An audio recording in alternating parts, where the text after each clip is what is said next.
छोटा सा गांव पिथौरागढ़ अपने शांतिपूर्ण जीवन के लिए प्रसिद्ध था। लोग अपने कामों में व्यस्त रहते थे और शाम को एक दूसरे के साथ समय बिताते थे। परंतु एक रात ऐसा कुछ हुआ जिसने पूरे गांव को डर के साए में ला दिया। रात का समय था और गांव के वृद्ध व्यक्ति रामू काका अपने घर के बाहर बैठे हुए थे। अचानक उन्होंने एक अजीबोगरीब कुत्ते की आवाज सुनी। आवाज इतनी भयानक थी कि रामू काका का दिल तेजी से धड़कने लगा। उन्होंने देखा कि एक बड़ा काला कुत्ता धीरे धीरे उनकी ओर बढ़ रहा था। कुत्ते की आंखें लाल थीं और उसकी गुर्राहट से रामू काका कांप उठे।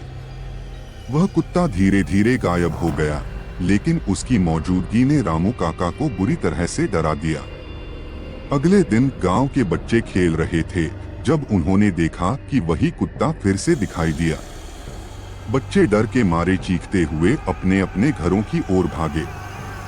गांव वालों ने सुना कि अब वह कुत्ता रात में हर घर के बाहर दिखाई देता है और उसकी भयानक गुर्राहट से लोग सहम जाते हैं।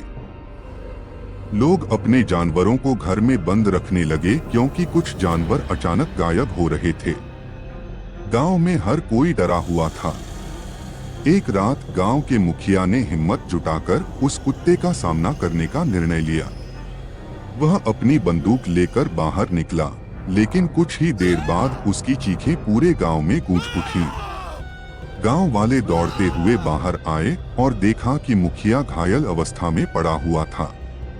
उसने कहा, वह कुत्ता साधारण नहीं है, वह एक भूतिया कुत्ता है जो आत्माओं को खा जाता है। गांव वालों ने मिलकर उस भूतिया कुत्ते से छुटकारा पाने की योजना बनाई। उन्होंने एक प्रसिद्ध पुजारी को बुलाया और गांव में यज्ञ करवाया। यज्ञ के दौरान वह कुत्ता फिर से प्रकट हुआ। इस बार वह और भी अधिक डरावना था। उसकी आंखों में आग जैसी चमक थी और उसकी गुर्राहट से सबके रोंगटे खड़े हो गए। पुजारी ने मंत्रों का जाप तेज कर दिया और गांव वालों ने कुत्ते को घेर लिया। अंततः मंत्रों की शक्ति से कुत्ता धीरे धीरे अदृश्य हो गया और हमेशा के लिए गायब हो गया। कुत्ते के गायब होते ही गांव में फिर से शांति लौट आई। लोग खुश हो गए और अपने दैनिक जीवन में वापस लौट आए। यह घटना गांव वालों के लिए एक सबक बन गई कि कैसे एकता और साहस से किसी भी भयानक स्थिति का सामना किया जा सकता है।